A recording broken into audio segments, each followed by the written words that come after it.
all they contributed to our future was an unrepairable scar of loneliness, mistrust and hatred. Fears that have been with me all my life. On leaving school, many Aborigines suffer from unemployment, depression, addiction.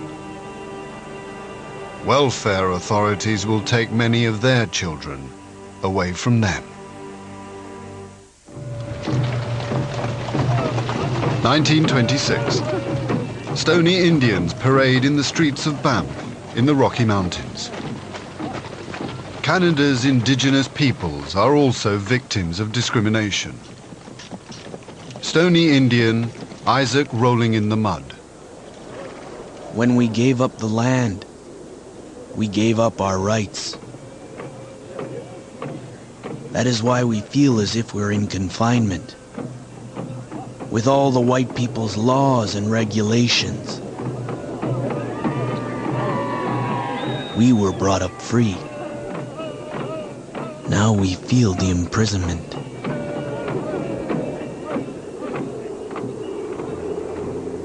Canada has become independent from Britain. But, like Australia, it inherits the prejudices of empire. By the 1940s, large numbers of white Canadians are moving further north.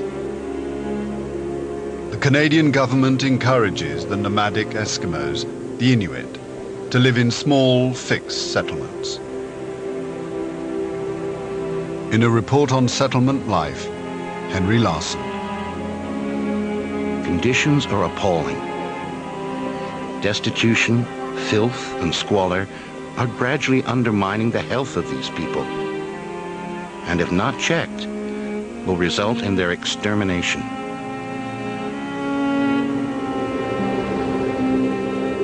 Inuit Abe Ukpik. There are only very few of us Eskimos, but millions of whites, just like mosquitoes. It is something very special and very wonderful to be an Eskimo. We are like snow geese. If an Eskimo forgets his Eskimo ways, he will be nothing but just another mosquito. A white resident in Frobisher Bay.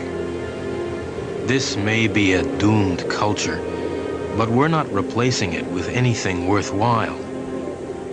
We've made every mistake in the British colonies, and then some.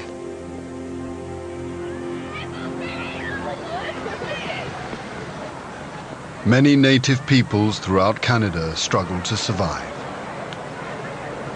1/3 are dependent on welfare. The infant mortality rate is double the national average. Life expectancy is one of the lowest in the world.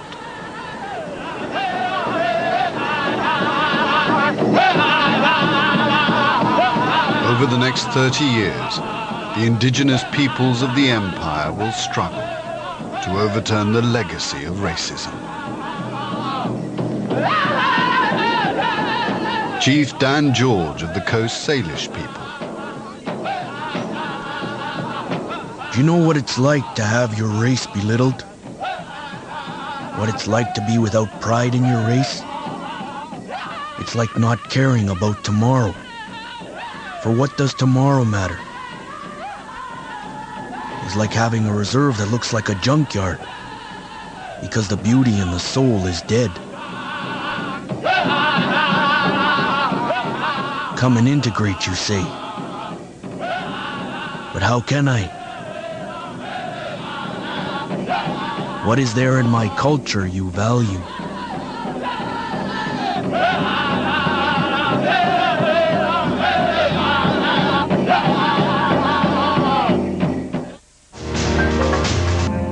My great-grandfather helped carve a living out of the virgin forest. The silence of centuries was broken at last by the sounds of civilization, by the ring of axe and hammer, and the beat of steam engines.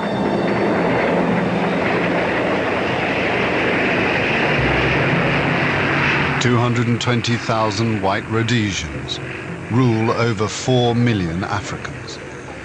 White farmers control 70% of the best land, leaving most Africans with small, infertile holdings.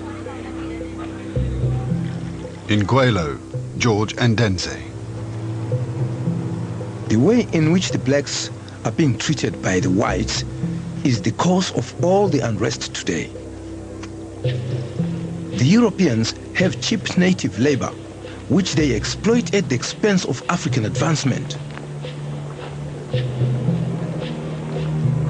The white man has deprived us of all our rights in the land of our birth.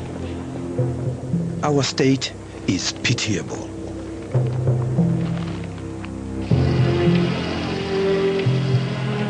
Throughout the 1960s, a wave of nationalism sweeps across Africa.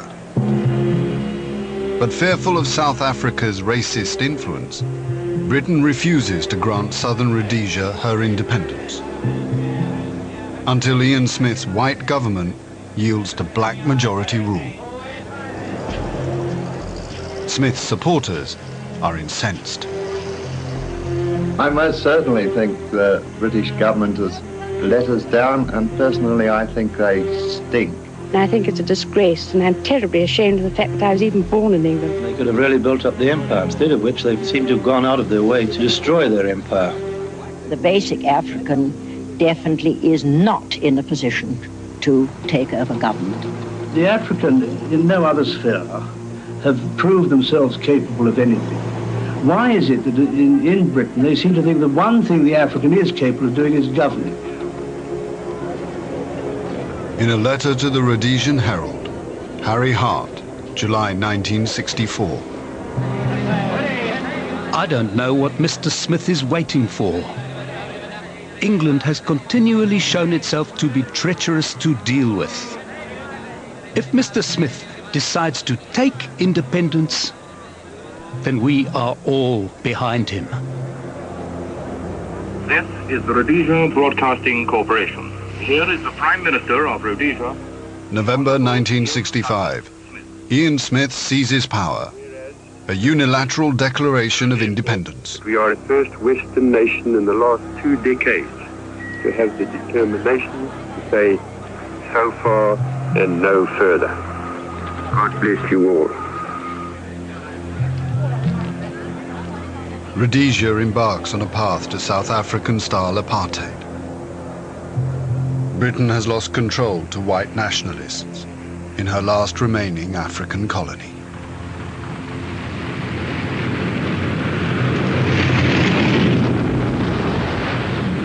Over the next 15 years, Rhodesia is engulfed by violent civil war.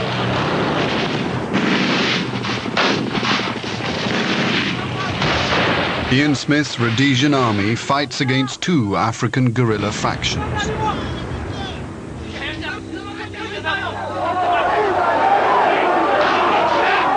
1972.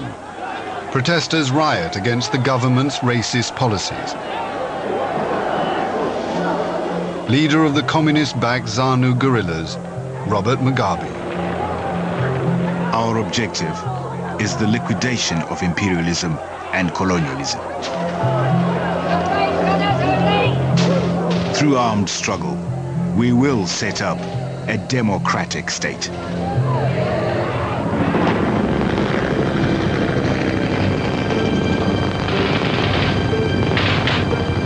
As the battle rages in the countryside, African civilians are caught in the middle.